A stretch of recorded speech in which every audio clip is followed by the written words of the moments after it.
In Hebreërs 12 verduidelik die skrywer vanaf vers 14 vir ons die kontras tussen die twee berge, Sinaï en Sion. Die Sinaïberg verteenwoordig die ou verbond en Israel se belewenis van God, vol vrees en bewing.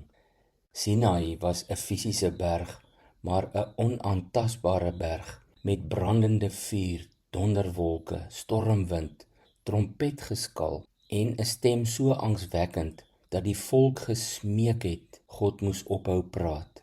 Selfs Moses het uitgeroep: "Ek is absoluut verskrik, ek bewe van angs." God se stem het die aarde laat skud. Daarom waarsku die skrywer ernstig in vers 25: "Pas op dat julle hom wat met julle praat nie ignoreer nie." As Israel nie ongestraf weggekom het toe hulle God se stem op aarde afgewys het nie, hoeveel minder sal ons as ons die stem uit die hemel afwys? En juis hier in vers 25 lei hy ons die goeie nuus in.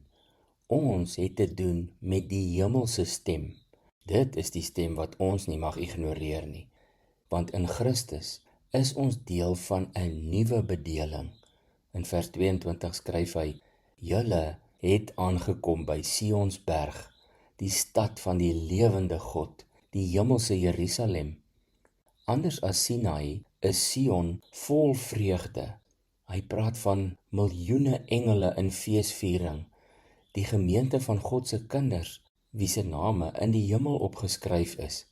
God, die regter, en Jesus, die middelaar van die nuwe verbond. Sy bloed spreek beter as die bloed van Abel. Nie van wraak nie, maar van versoening. Vers 24. In die boodskap klink vers 23 en 24 so: "Julle het gekom by die kerk van almal vir wie God 'n nuwe lewe gegee het en wie se name in die hemel opgeskryf is.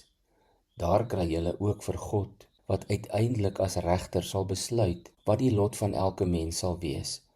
By hom is ook die geeste van mense wat reeds gered en volmaak by hom is. Jesus is ook daar. Dit is hy wat vir ons die wonderlike nuwe ooreenkoms met God gemaak het. Daar kom ons ook by Jesus se bloed, wat vir ons baie meer gedoen het as die bloed van Abel. Die hoogtepunt is dat ons bevoorreg is om 'n onwankelbare koninkryk te ontvang. Vers 28. Waarom?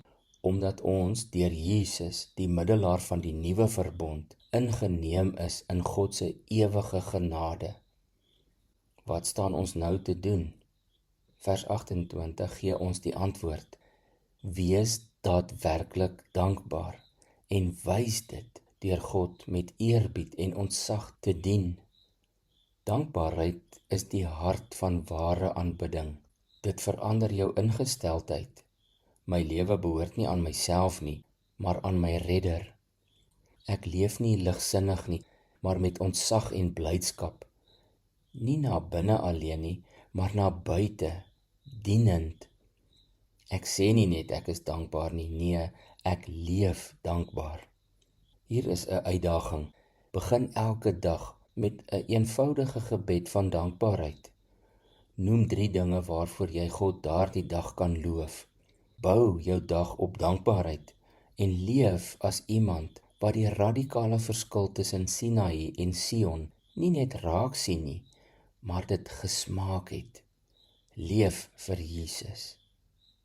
Kom ons bid saam.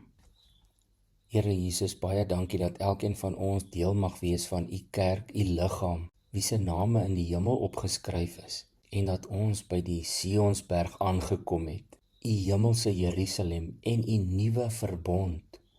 Dankie Here vir die voorreg om hierdie onwankelbare koninkryk te kon ontvang.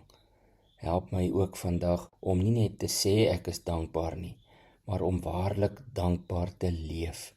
Here Jesus, ek wil net vir u leef. Amen.